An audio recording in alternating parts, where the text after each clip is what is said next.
pasca pencalonan. Nah, sampai tanggal 28 Agustus kemarin, tanggapan masyarakat itu KPU tidak menerima tanggapan masyarakat. Jadi meskipun sudah kita menjadi dalam calon tetap, tetapi kalau memang tidak memenuhi syarat, maka nanti tetap itu akan wajar. Iya, tidak ada tanggapan maupun komplain dari masyarakat berkaitan dengan daftar calon sementara. Bersama rakyat, awasi pemilu. Bersama Bawaslu, tegakkan keadilan pemilu.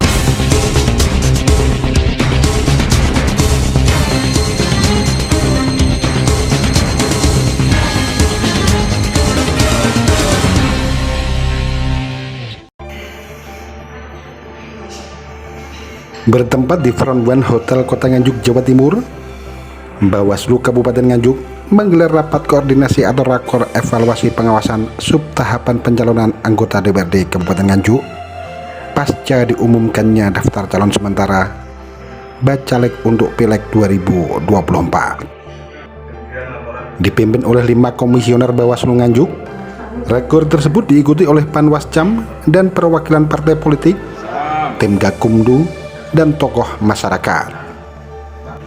Ketua Bawaslu Kabupaten Nganjuk Yuda Hernanto menjelaskan, rekor tersebut merupakan tindak lanjut tahapan pemilu pasca pengumuman DCS oleh KPU Kabupaten Nganjuk dan untuk saat ini masuk dalam tahap pencermatan.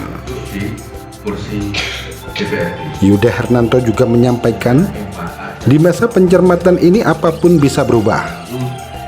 Bacalek yang telah masuk dalam daftar DCS belum tentu dapat masuk ke dalam daftar calon tetap. Hal itu disebabkan untuk saat ini terdapat regulasi baru yang mengatur di mana partisipasi masyarakat terkait uji materi keterwakilan perempuan maupun terkait dengan putusan MK berkaitan dengan ancaman pidana bagi mantan napi tentunya juga akan berpengaruh. Pengawasan menurut Yuda Hernanto penting dilakukan dan dipahami oleh partai politik peserta pemilu.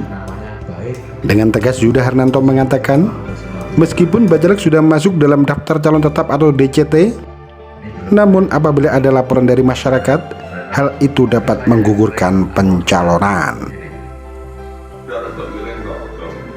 Bersama rakyat, awasi pemilu. Bersama Bawaslu, tegakkan keadilan pemilu.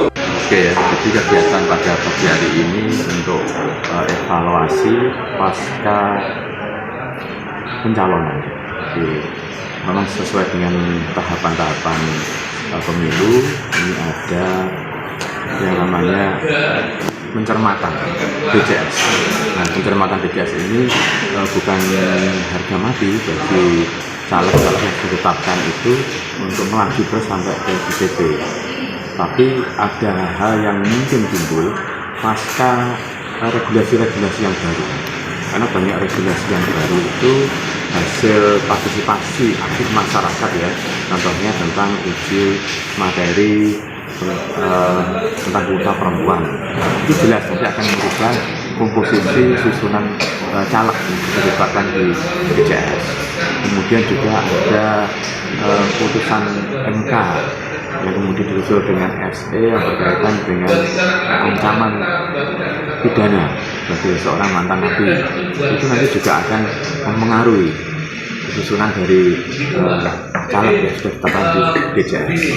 Hal ini memang perlu untuk kita evaluasi sehingga proses pengawasan dan pencermatan caleg-caleg ini dipahami oleh partai politik peserta pemilu maupun dari jajaran pengawas kita yang ada di Panwascam, yang mana di Panwascam ini kan pasti dia bersinggungan dengan caleg domisili caleg yang ada di Panwascam, sehingga akan mendapatkan informasi yang lebih.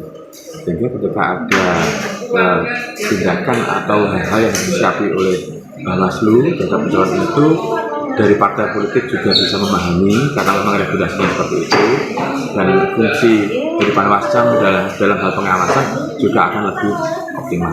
Kalau sudah tetap jadi calon tetap terus ada laporan dari masyarakat, apakah itu nanti bisa menggugurkan calon itu? Masih bisa menggugurkan. Jadi meskipun sudah kita menjadi dalam calon tetap, tetapi kalau memang tidak memenuhi syarat, maka nanti tetap itu akan wajar.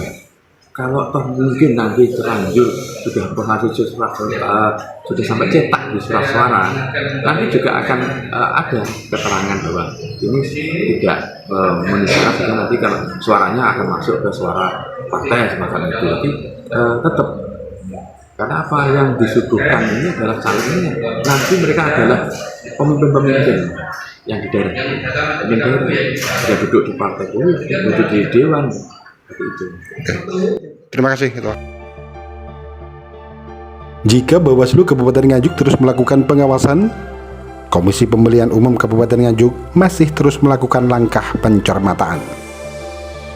Di mana untuk saat ini menurut Nanang Wahyudi, Komisioner KPU Nganjuk Divisi Teknis Penyelenggaraan menyampaikan, pihaknya baru menerima penggantian nama bacalek yang didaftarkan di mana bacalek tersebut meninggal dunia.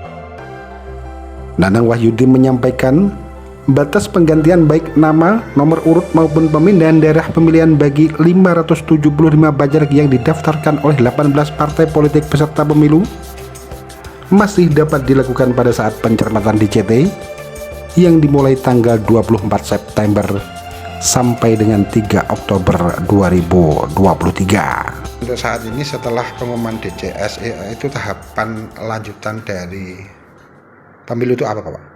Ya, jadi KPU tanggal 19 sampai tanggal 23 itu mengumumkan DCS daftar calon sementara anggota DPR Kabupaten.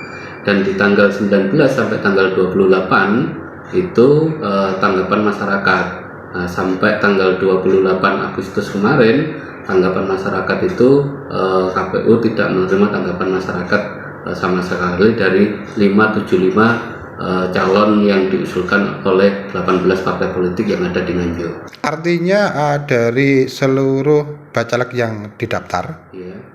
Tidak ada komplain dari masyarakat gitu? Iya, tidak ada tanggapan maupun komplain dari masyarakat berkaitan dengan daftar calon sementara anggota DPR Kabupaten Nganjuk.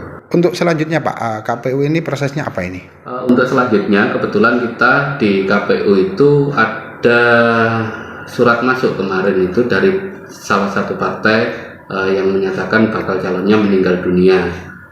Dari Partai Gerindra meninggal dunia tanggal 30 Agustus kemarin melaporkan bahwasanya ada calon dari mereka yang meninggal dunia. Nah, untuk tahapan itu teman-teman partai politik dari partai tersebut bisa mengganti daftar calon sementara yang meninggal dunia tersebut di tanggal 14 September ini sampai tanggal 20 September nanti. Bisa dijelaskan Pak, perubahan baik nama, nomor ataupun apapun ya yang berkaitan dengan caleg itu batas waktunya sampai kapan? Ya, untuk penggantian daftar calon itu bisa dilakukan oleh partai politik. Kapan itu bisa dilakukan? Di pencermatan DCT. Pencermatan DCT itu di tanggal 24 September, terakhir tanggal 3 Oktober tahun 2023. Itu teman-teman partai politik bisa mengganti calon, bisa merubah nomor urut, bisa menggeser dapil, seperti itu. Berarti untuk saat ini masih terbuka ya, untuk mau diganti, mau dirubah nomornya masih bisa? Masih terbuka sesuai peraturan KPU nomor 10 tahun 2023 tentang pencalonan maupun Juknis 996 tentang pencalonan juga. Itu partai politik diperbolehkan untuk mengganti calonnya itu di tanggal 24 September sampai 3 Oktober terakhir itu. Terima kasih Pak Nanang. Ya, sama-sama. Dari Kabupaten Nganjuk, Jawa Timur, Agus Bima, Tim Liputan Akurasi TV. Akurasi TV.